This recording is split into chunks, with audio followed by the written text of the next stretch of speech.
Жоңғарлар жайлы деректер 13 ғасырдан бастап кездеседі. Әуелі олар ойрат деген түркі халықтар болған, және олар татарларды құрайтын бір тайпа болды. Шыңғысханға қарсы ойрат ханы Найман ханы бұйрықпен одақ құрып соғысқан, бірақ жеңілістеріне байланысты 1208 жылы Шыңғысханның билігін мойындайды. Шыңғысхан қазақ тайпаларын алып батыс аумаққа көшкенде ойраттар қалып қояды. Олар Тибет аумағына дейін көшіп қонып жүрген. Көп ұзамай бос жатқан жерлерге тунгус манжур халықтары келіп қоныстанды.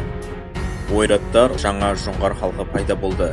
Яғни түркі және манжур халықтарының араласуынан моңғол этносы пайда болды. Жоңғарлар Алтын Орда құлаған сәттен бастап Орта Азияға қауіп төндірді. 14 ғасырдың 50 жылдары Үстемір Тайшы бастаған жоңғарлар Әбілхайыр хандығына ауыр соққы беріп, мыңдаған адамды құлдыққа алып кетті. Сонымен қатар Моғолстан жерлерінде мазалап тұрды. Сол үшін де Моғолстан ханы Есенбұға 1465 жылы қазақ хандарына жер бөліп беріп, жоңғарларға қарсы одақ құрды. 1449 жылы жоңғарлар түркілер құрған Юань империясын қайта қалпына келтіру мақсатында Қытайға қарсы жорыққа аттанды. Қытайлар жоңғарларға қарсы 500 мың әскер жіберіп, сөзсіз жеңеміз деп ойлады. Дегенмен саны аз болса да жоңғарлар Қытай әскерінің тасталқанын шығарып, Қытай императорын тұтқынға түсіріп, кері қайтты.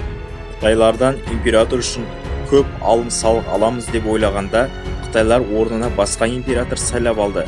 Жоңғарлардың тиімді жауынгер екендігін көріп, Ресей патшалығы өз әскеріне жоңғар жендеттерін шақырды.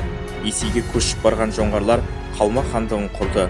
Сол уақытта түркілер Ресейдің ең басты жауы еді. Орыстарда қандай мылтық болса да, татарлардың жүйрік әскерімен келіп атқан жебесі 100 метр жердегі орыс әскерін сеспей қатыратын. Жоңғар жендеттерінің келуі Ресей үшін үлкен жеңіс болды. Біріккен орыс қалмақ әскерлері 1635 жылы Астрахан татарларын, 1620 жылы башқұрттарды, 1619 жылы ноғайларды талқандап қырып жіберді. 1678 жылы Қырым татарларын талқандады. Солайша Ресей патшалығы қалмақтардың көмегімен көптеген түркі халықтарын басып алды. Көшпенділер тактикасымен соғысатын қалмақтар және олардың арттарынан орыстардың пушка, артиллериямен қолдауы түркілердің жеңілуіне себеп болды. Ал шығыстағы жоңғар хандығы әуелде қазақтарды Хақназар тәуекел басқарып тұрған тұсында қазақтардан жеңіліп билігін мойындап вассал болады. Бірақ қазақтардан бірлігі кетіп, шаңырағы шайқалғанда қазақтарға қарсы шапқыншылығын бастап, ұзақ жылдарға созылған қазақ-жоңғар соғысы пайда болуына себепші болды.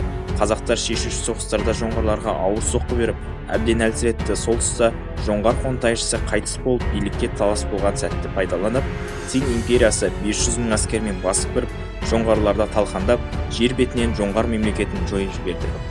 Достар, қазақтар жайлы қызықты мәліметтер білгілеріңіз келсе, каналға подписаться етуді ұмытпаңыздар.